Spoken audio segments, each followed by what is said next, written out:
আসসালামু আলাইকুম এভরিওয়ান। প্রচণ্ড গরমে মন দিল ঠান্ডা করা একটা ডেজার্ট করছি আজ। আর সেজন্য আমি প্যানে 1 কাপ গরম পানি নিয়ে নিলাম। একটা বাটিতে 2 টেবিল চামচ চিনি ও 1 টেবিল চামচ কফি পাউডার ভালোভাবে মিক্স করে দেন আমি পানির মধ্যে দিয়ে দিলাম। এবার জালটা দিয়ে ভালোভাবে নেড়ে দিব। কফিটা খুব ভালো করে মিক্স করতে হবে যাতে কোনো লাম্পস না থাকে। কফি দিয়ে আমি আসলে জেলো বানিয়ে নিচ্ছি, আর সেজন্য একটা বাটিতে একটু পানি নিয়ে তাতে আমি 1 টিস্পুন আগার আগার পাউডার ভালো করে মিক্স করে দেন আমি কফির মধ্যে ঢেলে দিলাম। যেহেতু আগার আগার পাউডার কোনো কিছুকে জমাতে হেল্প করে, সো এটা দেওয়ার সাথে সাথেই কনস্ট্যান্ট নাড়তে হবে যাতে দলা পেকে না যায়। এবার একটা ডিশে মিশ্রণটা ঢেলে ঠান্ডা হওয়ার জন্য অপেক্ষা করব। একদিকে কফিটা সেট হওয়ার জন্য রেখে এবার আমি মিল্কের প্রিপারেশনটা করে নিচ্ছি। আর সেজন্য 2 কাপ লিকুইড মিল্ক প্যানে ঢেলে নিলাম।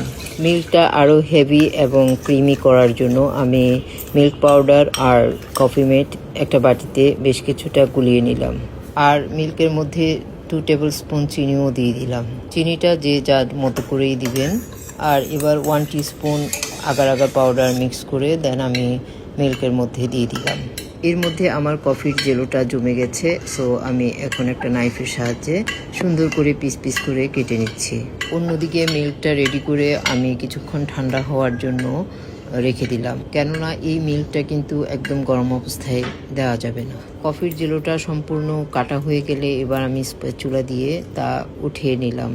এবার একটি মোল্ডে কফির টুকরোগুলো সবগুলো ঢেলে নিব, আর এর মধ্যে একটু গরম থাকা অবস্থায় মিল্কটা উপর থেকে ঢেলে দিব।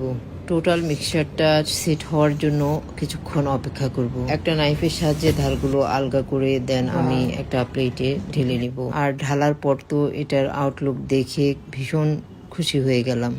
ব্যাস রেডি আমার কফি মিল্ক পুডিং। এবার নাইফ দিয়ে খুব সুন্দর করে স্লাইস করে নিচ্ছি। আর এটা ফ্রিজে রেখে ঠান্ডা ঠান্ডা খেতে কিন্তু ভীষণ ভালো লাগে। এটার লুকসটা যেমন সুন্দর, তেমনি এটা যখন ফ্রিজ থেকে বের করে ঠান্ডা ঠান্ডা খাবেন তখন মন দিল ঠান্ডা হয়ে যাবে।